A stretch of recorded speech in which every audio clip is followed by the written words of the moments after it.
The night I realized my parents didn't just disapprove of my life, but believed they had the right to control it, was the night I unlocked my front door and found my living room half empty, my wine cellar stripped bare, and a handwritten note on my kitchen counter that read like a court verdict. "You did this for your own good. You've lost control." For a full minute, I honestly thought I'd been robbed. Not the clean, smash and grab kind, but the quiet, surgical kind. The kind where someone knows exactly what to take and what to leave behind. Nothing else was touched. My TV was still there. My laptop sat charging on the desk. My watch lay untouched by the door. Only one thing was gone. The thing my parents had always stared at like it was a loaded weapon. My wine collection. I stood there in silence, the house smelling faintly of dust and oak, my stomaching as realization crawled up my spine. This wasn't a burglary. This was an intervention without consent. Let me be clear from the start, I am not an alcoholic. I don't drink every day. I don't wake up shaking. I don't hide bottles or miss work or black out. What I am, or rather, is a collector. Wine has been my hobby for nearly a decade. I studied it. I invested in it. I traveled for it. I built a climate-controlled cellar in my own damn home for it. Some people collect watches, some collect art. I collected wine. But to my parents, a shelf full of bottles meant only one thing: I needed to be kept in check. The funny thing is, I should have seen this coming. My parents have always had a very specific idea of who I'm allowed to be. Responsible means obedient. Successful means traditional. Anything they don't understand gets labeled as dangerous, excessive, or immoral. Growing up, it was video games. Then it was traveling alone. Then it was living by myself instead of saving money by staying close to them. And eventually, inevitably, it became alcohol. It started with comments. Little ones, sharp ones disguised as jokes. Another bottle. Planning a party. People don't need that much wine. You know, addiction runs in families. I'd laugh it off, explain vintages, talk about regions, mention resale value. I even showed them articles about wine collecting as an investment. None of it mattered. Their faces always tightened the same way, like I was trying to justify something shameful. The real shift happened about 6 months ago, when they visited my house for the first time after I finished expanding the cellar. I was proud of it. Genuinely proud. Temperature-controlled racks. Proper humidity. Bottles laid horizontally, cataloged and labeled. It was the result of years of saving, planning, and learning. My mother walked in, took one look around, and went quiet.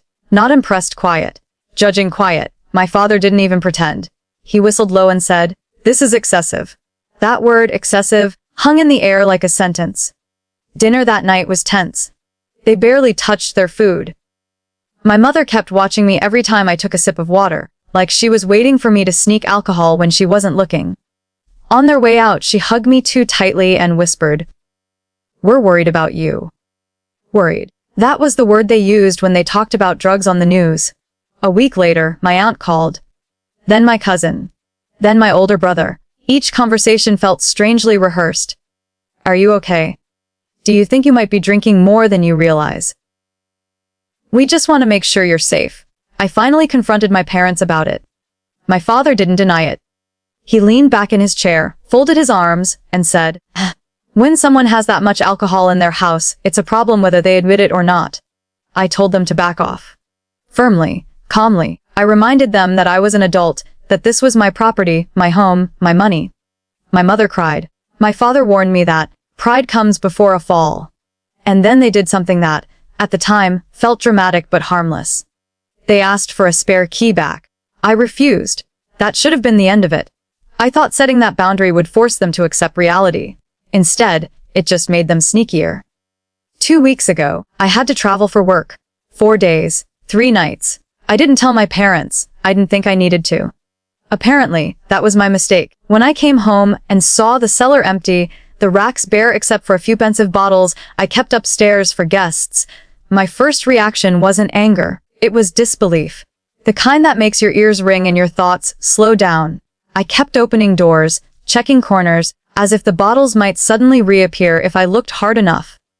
Then I read the note again. They didn't just sell my wine. They sold it to remove temptation. They sold it because, in their words, "You can't be trusted to make good decisions right now." They sold it to help me and the money. They said they were holding on to it until I Committed to getting help. Rehab. Not a conversation. Not a suggestion. A condition. I sat down on the floor of my own house and realized something terrifying. My parents hadn't just crossed a boundary. They had rewritten reality in their heads where I was no longer a person, just a problem to be managed. And that was only the beginning. After the shock wore off, anger rushed in like a delayed explosion. Not the loud, screaming kind, something colder. Heavier. I walked back into the cellar again and again, counting empty slots like they might suddenly make sense if I looked hard enough. Some of those bottles had been gifts. Some were purchased years ago when prices were low. A few were worth more than my monthly mortgage payment. And every single one of them had been taken without permission by the two people who kept insisting they were just worried. I called my parents that night. My mother answered on the first ring, like she'd been waiting by the phone.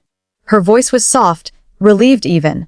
"Oh, thank God, you're home. We were so worried you'd react badly." That sentence alone told me everything. They'd already decided I would be unreasonable, emotional, unstable. In their minds, that justified everything.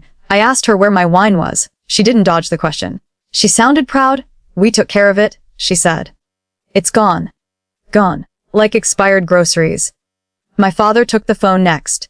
His tone was calm in that infuriating, condescending way adults use when they think they're being rational. He explained slowly that they'd contacted a reseller. Sold most of the collection in bulk.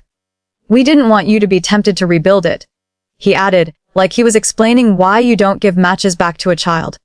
I asked how they got into my house. There was a pause. Then my mother said, "Your cousin still had the old spare key from when she watched your place last year."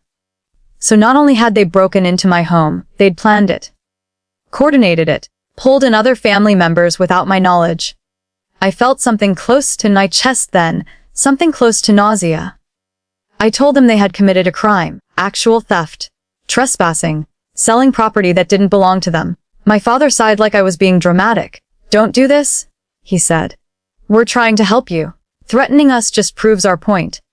That was the moment I realized logic was useless. They didn't see themselves as thieves. They saw themselves as guardians. And in their version of the story, I wasn't the victim, I was the danger. Then my mother dropped the next bomb. "We've already spoken to a counselor," she said. "She agrees you should be evaluated." I asked her if this counselor had ever met me. She admitted she hadn't. Didn't matter.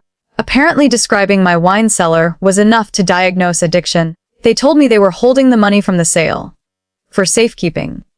When I asked how much they got, they dodged. When I asked where it was deposited, they said it was being managed. Managed. Like it wasn't mine. I demanded it back. All of it. Immediately. My father said no.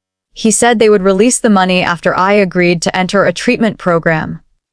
Not even impatient necessarily. He framed it like a compromise, but something official. Something they could point to and say, "See, we were right." That's when it clicked. This wasn't about concern. This was about control. They couldn't stand that I'd built a life that didn't require their approval. The wine was just the excuse. Over the next few days, things spiraled fast. Word spread through the family like gossip dipped in righteousness. My phone lit up constantly. Texts, calls, voicemails that swung wildly between fake concern and open accusation. My aunt asked if I'd been drinking in the mornings. My cousin suggested I apologize for scaring everyone. My brother told me to just do the program so mom can calm down. Not one of them asked if I was okay. Not one asked for my side of the story. They'd already chosen the version that made them feel virtuous. I tried to defend myself. I sent messages explaining what collecting was. I sent screenshots of valuations. I even sent photos of tasting notes, receipts, auction listings. The responses were chillingly uniform. That's exactly how addicts justify it. Anything I said became evidence against me. The worst part, I started questioning myself. Not my drinking, but my sanity. When enough people repeat the same accusation, it seeps under your skin. I replayed memories, wondering if I'd missed something. If I'd laughed too loudly at a family dinner. If I'd poured one glass too many at a holiday. And then I remembered something crucial. My parents had always needed me to be the problem. When my brother failed out of college, they said I was intimidating. When my cousin racked up debt, they said my success made her feel small. Whenever anything went wrong, someone like me had to be blamed. This was just the newest version. A week after the theft, my mother showed up at my door unannounced. I didn't let her in. She stood on the porch crying, telling me she was scared she'd lose me. When I asked her to return the money, her face hardened instantly. "We're not enabling you," she said. Enabling, the word echoed like a slap. That night, I finally did something I should have done earlier. I called a lawyer. As I explained everything, keys, the sale, the conditions, the withheld money, I expected skepticism. Instead, the lawyer stopped me mid-sentence and said, "They had no right to do any of this." Hearing that from a neutral stranger felt like oxygen. He explained my options calmly. Police report, civil claim, demand letter. He warned me it would likely destroy whatever relationship I had with my parents. I laughed. Softly. Bitterly. They already did. I said, what scared me wasn't the legal process. It was the realization that my parents truly believed they were justified. That if I didn't push back now, this wouldn't be the last time they decided to fix me. Because people who steal from you to save you. They never stop at one intervention. The lawyer sent the demand letter 2 days later. It was short. Clinical, brutal in the way only legal language can be. It outlined the facts, cited theft and unlawful entry, demanded the immediate return of all funds from the sale of my property, and warned that failure to comply would result in both civil action and a police report. I didn't tell my parents it was coming. I didn't owe them that courtesy anymore. They received it on a Friday morning. I know because my phone started blowing up before noon. My mother left 7 voicemails in under an hour. The first was tearful, the second was confused. By the 4th, the tears had dried up and something sharp had replaced them. By the 7th, she was furious. "How could you do this to us?" she demanded. "After everything we've done for you." My father didn't call. He sent a single text. "This is a mistake. You're embarrassing the family." That line told me exactly where his priorities were. Not legality, not boundaries, not the fact that they'd broken into my home and sold thousands, no, tens of thousands of dollars worth of my property. What mattered was that I'd stopped playing my assigned role. Within hours, the family narrative shifted. Hard. Suddenly, I wasn't just an alcoholic, I was unstable. Ungrateful. My aunt posted a vague Facebook status about when helping someone turns into betrayal. My cousin messaged me to say I was weaponizing the law against my own parents. My brother called and asked if I'd lost my mind. That one hurt the most. I asked him, quietly, if he thought it was okay that they broke into my house. There was a long pause. "Well, no," he said. "But you didn't have to escalate it like this." Escalate, they stole from me. I protected myself. And somehow, I was the one who went too far. The next day, my parents' pastor called. I hadn't spoken to him in years. He left a message about forgiveness, about grace, about how families sometimes make hard choices out of love. I deleted it without responding. The idea that they'd pulled religious authority into this made my stomach turn. Then came the real threat. My mother texted me late that night. "If you keep pushing this, we'll tell the authorities you're a danger to yourself." I stared at my phone for a long time. That wasn't concern. That was coercion. I forwarded the message to my lawyer. He responded immediately. "Do not engage. Save everything."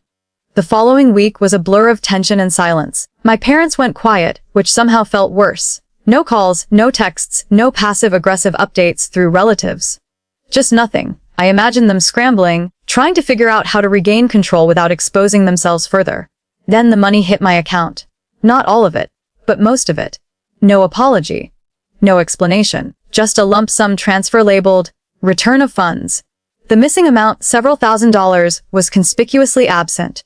My lawyer wasn't surprised. He said it was likely claimed as expenses, storage, transport fees, as if their crime came with a service charge. Legally, I could have pushed harder, taken it to court, dragged it out, exposed everything. Part of me wanted to, but another part of me was exhausted. I had my proof. I had my money. And I had something far more important than revenge: clarity. I told my lawyer to close the case unless they interfered again. That decision didn't bring peace, it brought fallout. My parents told the family they'd return the money to keep the situation from getting uglier. Not because they were wrong, because I was unreasonable. According to them, I'd chosen money over family, I'd threatened them. I'd humiliated them. I'd refused help. And the family believed them. Invitations stopped coming. Group chats went quiet when I joined. At a birthday party I did attend, conversations stalled when I entered the room, then resumed in hushed tones once I left. I wasn't confronted anymore, I was avoided. Treated like a liability. The label stuck. Even months later, people still asked if I was doing better, if I was back on track, if I'd cut back. No amount of truth could undo the story they preferred. What broke me wasn't the isolation. It was the realization that none of this had actually been about wine. If it hadn't been bottles, it would have been something else. My job, my lifestyle, my independence. The moment I stopped needing my parents' approval, they'd found a way to frame that as pathology. Because control disguised as concern is still control. I sold the house a few months later. Not because I had to, but because I wanted distance. Physical, emotional, symbolic. I rebuilt a smaller collection quietly, selectively, without sharing it with anyone who thought ownership equaled addiction. I don't talk to my parents anymore. Not because I'm angry, though some days I still am, but because trust, once broken that deeply, doesn't regenerate. They still tell people they tried to save me. And maybe that's what hurts the most. That in their version of the story, they're heroes. And I'm the cautionary tale. But here's the truth I've learned the hard way: anyone willing to steal your autonomy to protect, you will always believe they're right, and the moment you stop letting them, they'll call you the problem. Loudly, so no one notices what they did. The silence that followed was louder than any argument we'd ever had. No more frantic calls. No more fake concern. No more ultimatums dressed up as love. Just a clean, empty absence where my parents used to be, and for the first time in my life, I could think without their voices echoing in my head. At first, I told myself the distance was temporary, that eventually someone would cool down, admit things went too far, and reach out like an adult. Weeks passed. Then months. The apologies never came. What did come were secondhand messages, filtered through relatives who still believed they were being neutral. They miss you, you know. They're hurt you shut them out. They did what they thought was best. That last one always made my jaw tighten. Doing what you think is best doesn't excuse stripping someone of their agency. It doesn't excuse breaking into their home. And it certainly doesn't excuse trying to force them into a medical-gram to prove a point. I stopped responding to those messages. Not out of spite, but out of self-preservation. What surprised me was how much lighter I felt once I stopped trying to explain myself. I didn't need to convince anyone I wasn't an alcoholic. I didn't need to defend my hobbies, my finances, or my adulthood. The people who mattered had already figured it out on their own. A few friends admitted something that stuck with me. They said they'd noticed my parents' behavior long before I had. The subtle monitoring. The guilt-laced advice. The way every success came with strings attached. One friend put it perfectly: they don't see you as a person. They see you as an extension. That realization hurt, but it also clarified everything. Over time, I rebuilt my life on my own terms. I found new routines, new interests. I started hosting small dinners for people who didn't flinch at a wine rack or count glasses. I kept my collection modest, intentional, and private, not because I was ashamed, but because I'd learned that some parts of my life deserved protection. Therapy helped too. Not because I needed rehab, but because I needed to unlearn the idea that love comes with surveillance. My therapist didn't once focus on alcohol. She focused on boundaries, on enmeshment, on how easily concern can become control when people are afraid of losing relevance. The hardest part wasn't losing my parents. It was accepting that they might never change. That they may go to their graves believing they were right. That I was sick, stubborn, or saved from something worse by their actions. Letting go of the hope that they'd one day understand was its own kind of grief. But grief, I learned, doesn't mean regret. I don't regret standing up for myself. I don't regret involving a lawyer. I don't regret choosing peace over proximity. What I regret is how long it took me to believe that my adulthood didn't need their permission. Every so often, I hear updates. My mother still tells people she worries about me. My father still story as a wake-up call that I refuse to hear, and maybe that's the version they need to live with themselves. I'm fine with mine. Because my version includes a quiet house, locked doors, and the knowledge that no one has the right to decide who I am without my consent. It includes a life where hobbies are joy, not evidence, and where love isn't conditional on compliance. If there's one thing I tell anyone reading this, it's this: if someone needs to take something from you to help you, they're not helping. They're asserting ownership. And the moment you assert yourself back, they'll call you ungrateful and unstable. Broken. Let them. Because sometimes the healthiest thing you can do isn't proving you're okay. It's walking away from the people who need you to be unwell to justify their control.